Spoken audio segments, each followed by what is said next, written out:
ఈ రోజు మనకి ఎయిర్పోర్టులు ఎంతో సహకరించబోతున్నాయి. మన అభివృద్ధికి ఈ ఎయిర్పోర్టులు పునాదులు వేయబోతున్నాయి. తొందరలో అదనంగా తెలంగాణకు 2 ఎయిర్పోర్టులను కూడా జోడించబోతున్నామని చెప్పి మీ అందరికీ తెలియజేయడానికి నేను సంతోషపడుతున్నాను. ఇదే కాదు, రేడియల్ రోడ్లు, వరంగల్ ఆదిలాబాద్ విమానాశ్రయాలు, హైదరాబాద్ నాగ్పూర్, హైదరాబాద్ బెంగళూరు, హైదరాబాద్ విజయవాడ పారిశ్రామిక కారిడార్ల ఏర్పాటుతో పాటు తెలంగాణ ముఖ చిత్రాన్ని సమూలంగా మార్చే, అదేవిధంగా హైదరాబాద్ బెంగళూరు డిఫెన్స్ కారిడార్ కోసం డిఫెన్స్ పెట్టుబడులను కూడా ఆకర్షిస్తున్నాం. ఈనాడు తెలంగాణ రాష్ట్రం మొన్న జరిగిన ఆపరేషన్ సింధూర్లో ఈ ప్రాంతం నుంచే తయారు చేసిన యుద్ధ సామాగ్రి ఎంతో ఉపయోగపడ్డది.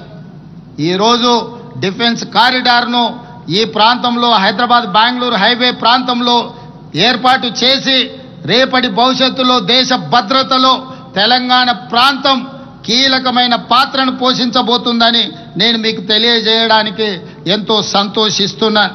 హైదరాబాదును మిత్రులారా స్వచ్ఛమైన, శుభ్రమైన, సౌకర్యవంతమైన నగరంగా తీర్చిదిద్దాలని మా ప్రభుత్వం భావిస్తున్నది. ఆలోచన నుండి ఏర్పాటైనదే హైడ్రా వ్యవస్థ.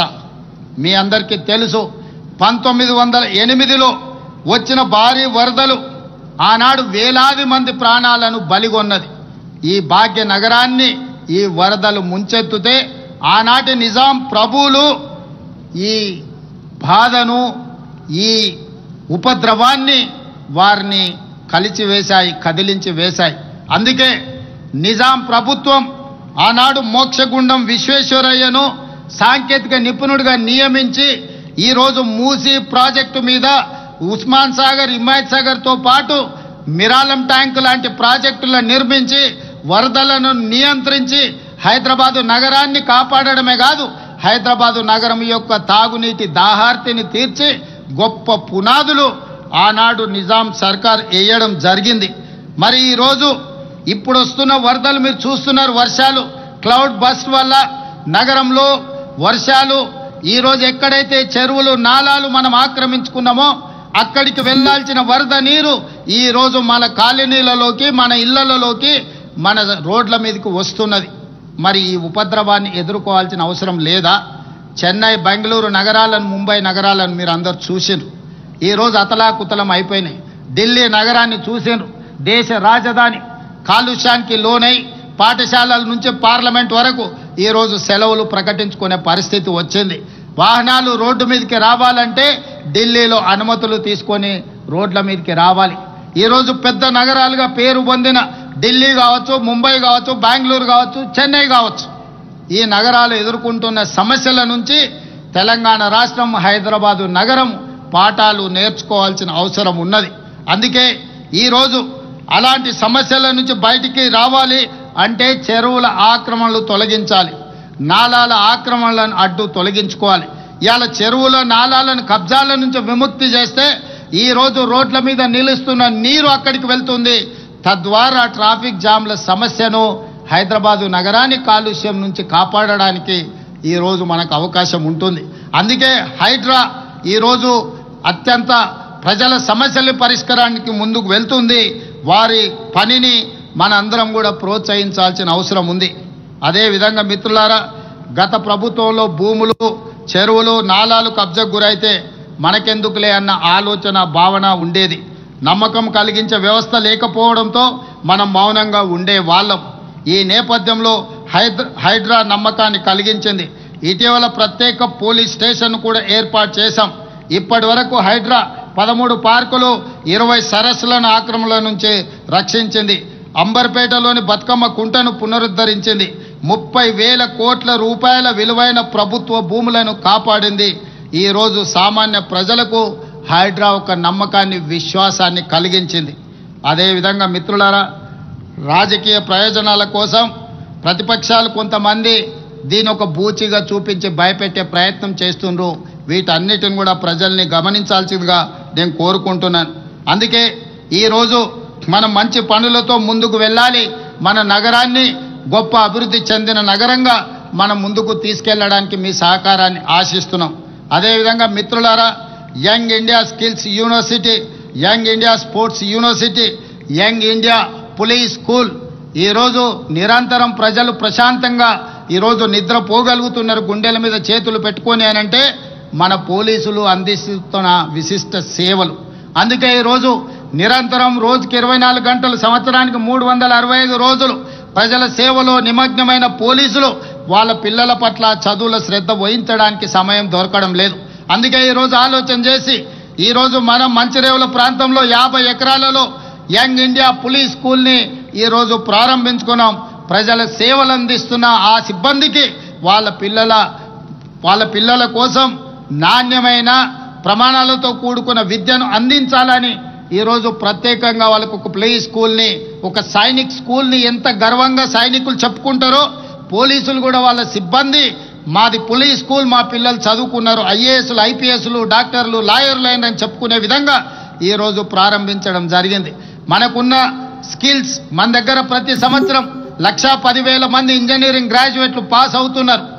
ప్రపంచ దేశాలతో పోటీ పడే మనం వాళ్ళకి సర్టిఫికెట్ ఉంది కానీ స్కిల్స్ లేకపోవడం వల్ల పోటీ పడలేకపోతున్నారు.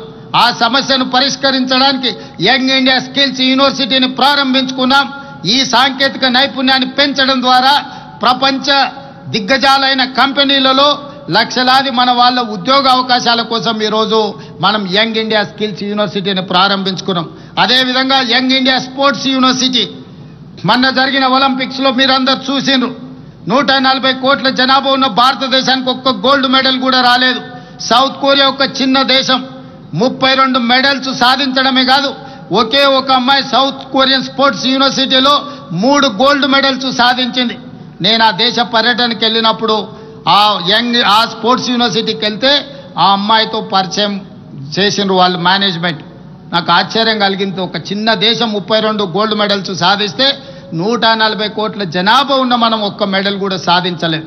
అందుకే ఆ స్ఫూర్తితో యంగ్ ఇండియా స్పోర్ట్స్ యూనివర్సిటీని తెలంగాణ ప్రారంభించుకోవడమే కాదు, సౌత్ కొరియన్ స్పోర్ట్స్ యూనివర్సిటీతో ఒక అవగాహన ఒప్పందాన్ని చేసుకొని ఈరోజు తెలంగాణలో ఉన్న గ్రామీణ ప్రాంతాలలో ఉన్న మట్టిలో మాణిక్యాలను వెలికి తీసి క్రీడాకారులను తయారు చేయాలని యంగ్ ఇండియా స్పోర్ట్స్ యూనివర్సిటీని ప్రారంభించుకున్నాం. రాబోయే రోజుల్లో కామన్వెల్త్ గేమ్స్ కానీ లేకపోతే ఖేలో ఇండియా లాంటి క్రీడల్ని తెలంగాణ రాష్ట్రంలో నిర్వహించాలని, భవిష్యత్తులో నిర్వహించబోయే ఒలింపిక్స్ క్రీడలను కూడా హైదరాబాదు నగరంలో నిర్వహించాలని ప్రధానమంత్రి గారికి విజ్ఞప్తి చేయడమే కాదు, భవిష్యత్తులో హైదరాబాదు నగరం, తెలంగాణ రాష్ట్రం ఇందులో పోటీ పడుతుంది. క్రీడలకు కేర్ ఆఫ్ అడ్రస్గా తెలంగాణ రాష్ట్రాన్ని తీర్చిదిద్దాలని ఈరోజు మేము ప్రయత్నం చేస్తున్నాం. ఈ ప్రయత్నంలో కూడా మీ ఆశీర్వాదం ఉండాలి, మీరందరూ అండగా నిలబడాలి అని చెప్పి ఈరోజు మీ అందరికీ ఈ వేదిక మీద నుంచి విజ్ఞప్తి చేస్తున్నా. మిత్రులారా, ఎక్కడైనా పెట్టుబడులు రావాలంటే శాంతి భద్రతలు చాలా కీలకం. ఒక రాష్ట్ర ప్రగతిలో శాంతి భద్రతలు కీలకమైన పాత్రను పోషిస్తాయి. తెలంగాణ ఈరోజు అనేక అంతర్జాతీయ సదస్సులకు వేదికగా నిలిచి అత్యంత ప్రశాంత నగరంగా గుర్తింపు పొందుతున్నదంటే దానికి కారణం మన పోలీస్ వ్యవస్థ. వారికి నేను ప్రత్యేకంగా అభినందనలు తెలియజేస్తున్నాను. తెలంగాణ పోలీసులకు దేశంలోనే ది బెస్ట్ అనే పేరు ఉంది. ఇండియా జస్టిస్ రిపోర్ట్ 2025 ప్రకారం 1 కోటి కంటే ఎక్కువ జనాభా ఉన్న 18 రాష్ట్రాల పోలీసింగ్లో తెలంగాణ పోలీస్ శాఖ మొదటి స్థానంలో నిలవడం మనకు గర్వకారణం. అందుకే వారిని అభినందిస్తున్నా. 138 దేశాలు పాల్గొన్న వరల్డ్ పోలీస్ సమ్మిట్లో 2025లో డ్రగ్ కంట్రోల్ కేటగిరీలో మన హైదరాబాద్ నార్కోటిక్స్ ఎన్ఫోర్స్మెంట్ వింగ్ ప్రథమ బహుమతి అందుకోవడం మనకు గర్వకారణం. డ్రగ్స్ పై పోరు కోసం elite action group for drug law enforcement eagle గొప్పగా పనిచేస్తుంది. ఈరోజు గంజాయి కానీ డ్రగ్స్ కానీ ఇట్లాంటి వ్యసనాలకు లేదా వ్యసనాలను ప్రోత్సహించే వారి వెన్నులో వణుకు పుట్టించే విధంగా ఈరోజు ఈగల్ పనిచేస్తుంది. ఈగల్ ఏ మూలన ఎవరు వ్యసనపరులు ఉన్నా, వీటిని అమ్మకందారులు ఉన్నా వాళ్ళందరి వెన్ను విరిచే బాధ్యత తెలంగాణ రాష్ట్ర ప్రభుత్వం తీసుకుంటుందని తెలియజేయడానికి సంతోషపడుతున్నాను. మేము అధికారం చేపట్టే నాటికి గత పాలకులు మాకు వారసత్వంగా 8,21,651 కోట్ల రూపాయల అప్పులు మరియు బకాయిలు మిగిల్చి వెళ్లారు. దీనిలో 6,71,000 757 కోట్ల రూపాయల అప్పులు, అదేవిధంగా ఉద్యోగులు ఇతర పథకాలకు సంబంధించిన బకాయిలు 40,154 కోట్లు, ఎస్సీ ఎస్టీ సప్లైన్ సింగరేణి విద్యుత్ ఇతర విభాగాలకు చెల్లించాల్సిన బకాయిలు 1,09,740 కోట్లు. వారు చేసిన అప్పును తిరిగి చెల్లించడానికి ఇప్పటిదాకా అసలు రూపేణా 1,32,498 కోట్లు, వడ్డీలకు 88,178 కోట్ల రూపాయలు, మొత్తం కలిపి 2,20,676 కోట్ల రూపాయలను ఈ 20 నెలల్లో తెలంగాణ రాష్ట్ర ప్రభుత్వం చెల్లించింది. అంటే గత పాలకులు మనకు అందించిన 8,21,651 కోట్ల రూపాయల అప్పులను తిరిగి చెల్లించడానికి 20 నెలల్లో తెలంగాణ ప్రభుత్వం ప్రజాపాలన 2,20,676 కోట్లను చెల్లించడం జరిగింది. ఈ అప్పుల భారం లేకపోయినుంటే ఈ సొమ్మంతా పేదల సంక్షేమానికి తెలంగాణ అభివృద్ధికి ఉపయోగపడేది. కానీ భారాన్ని మోయక తప్పదు. అయినా ఓపికతో సమయస్ఫూర్తితో తెలంగాణ రాష్ట్ర ప్రభుత్వాన్ని నడిపిస్తున్నాము. మీ అందరి ఆశీర్వాదం ఉన్నందుకు నేను ధన్యవాదాలు తెలియజేస్తున్నాను. ఇంత ఆర్థిక భారం ఉన్నప్పటికీ శూన్యం నుంచి ఉన్నత శిఖరాల వైపు రాష్ట్రాన్ని తీసుకెళ్లేందుకు మేము కృషి చేస్తున్నాం. జాతిపిత గాంధీజీ, నవభారత నిర్మాత పండిట్ జవహర్లాల్ నెహ్రూ, డాక్టర్ బాబాసాహెబ్ అంబేద్కర్ గారి స్ఫూర్తితో ప్రజల ఆదరణతో మేము ముందుకు సాగుతున్నాం. ఈ సందర్భంగా ఒక అంశాన్ని మీ ముందు పెట్టదలుచుకున్నాను. మనసుంటే మార్గం ఉంటుంది. Where there is a will there is a way అనే సూక్తిని మనం నేను ముఖ్యంగా బలంగా విశ్వసిస్తాను. మాకు విల్ ఉంది, విజన్ ఉంది. తెలంగాణ రైజింగ్ 2047 మా విజన్ ద్వారా తెలంగాణ రాష్ట్రాన్ని ముందుకు తీసుకువెళ్తాం. ఆ విజన్ను నిజం చేసే మిషన్ ఈ ప్రభుత్వం. ప్రజలు అండతో నిండైన గుండె ధైర్యంతో ప్రపంచ వేదికపై తెలంగాణను నెంబర్ 1గా నిలబెట్టడమే మా విజన్. ఈరోజు తెలంగాణ రాష్ట్రాన్ని ఈ దేశంలో మిగతా రాష్ట్రాలతోనే కాదు, ప్రపంచ నగరాలతో, ప్రపంచ దేశాలతో పోటీ పడాలని ఒక న్యూయార్క్నో, ఒక జపాన్నో, ఒక సింగపూర్నో, ఒక సౌత్ కొరియానో దృష్టిలో పెట్టుకొని ప్రపంచ దేశాలకే ఆదర్శంగా నిలబడే విధంగా తెలంగాణ రాష్ట్రాన్ని తీర్చిదిద్దడానికి నిరంతరం కృషి చేస్తున్నాం. మిత్రులారా, ఈ ప్రయత్నంలో మీ అందరి సహకారం కావాలి.